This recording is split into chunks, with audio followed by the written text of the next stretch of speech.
पण पुणेकरांनी माझे काही माणसं निवडून दिलीत, काही पाडली पण काही निवडून दिली. पाडल्याबद्दल धन्यवाद नाही, पण निवडून दिल्याबद्दल अभिनंदन. तर मित्रांनो, ह्या पद्धतीनं प्रभाकरराव मी ते घेऊन जातो, कारण हा निर्णय हा मला तिथपर्यंत न्यावा लागेल. आणि बाबा ही अडचण माझ्या शेतकऱ्याची आहे, त्याला विकायचं आहे. आपल्या इथं बैल आम्ही आता 2 बैलाची नांगरट आपण करायचो, 4 बैलाची, 6 बैलाची, 8 बैलाची, 10 बैलाची.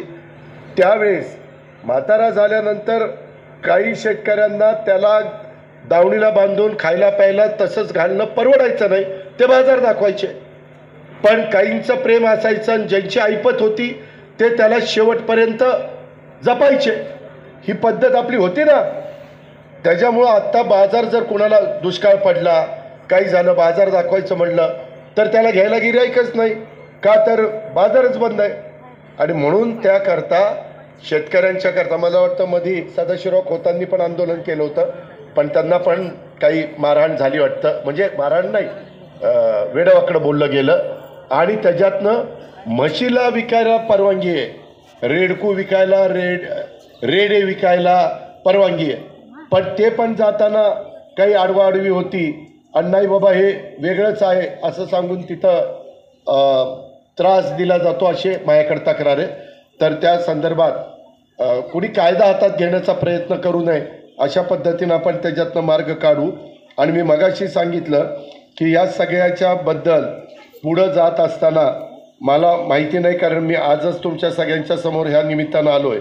पण आपल्याला जी काही तुमचं वार्षिक सभा होईल त्यामध्ये सगळं काही करून जेवढा काही खऱ्या अर्थाने तुम्हाला बोनस मिळतोय तोच घ्या. तुम्ही प्रेशर खाली यंदा आणलं तर मी आज तुम्हाला सांगून जातो की म्हणजे पुढच्या मिटिंगला जायचं म्हणून की आपला संघ अडचणीत येईल. महाराष्ट्रातले अनेक संघ बंद पडलेले आहेत, फक्त गोकुळ चांगला चालला आहे. आणि मला वाटतं तिकडं राजहंस ना संगमनेरचा तो चांगला चालला आहे. आपला 190 वर आला आहे, आपल्याला वाढवावं लागेल. केव्हा वाढेल? शेतकऱ्याला 2 पैसे दुधाला जास्त मिळाल्यानंतर तो वाढेल. ते देण्याच्या करता स्थानिक किरकोळ विक्री स्वप्नील जेवढी आपण वाढू तेवढं आपल्याला शेतकऱ्यांना अधिकची मदत करता येईल.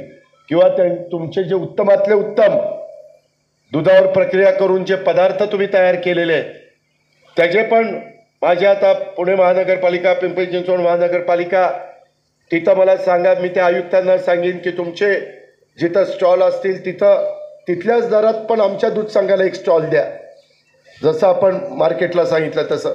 आता ही जागा आपली आहे, त्याच्यावर इथं अजून आपली PDCC बँकेची जागा असेल, ती जर मोठी असेल तर तिथं पण आपण गोपाळराव स्टॉल द्यायला लावू.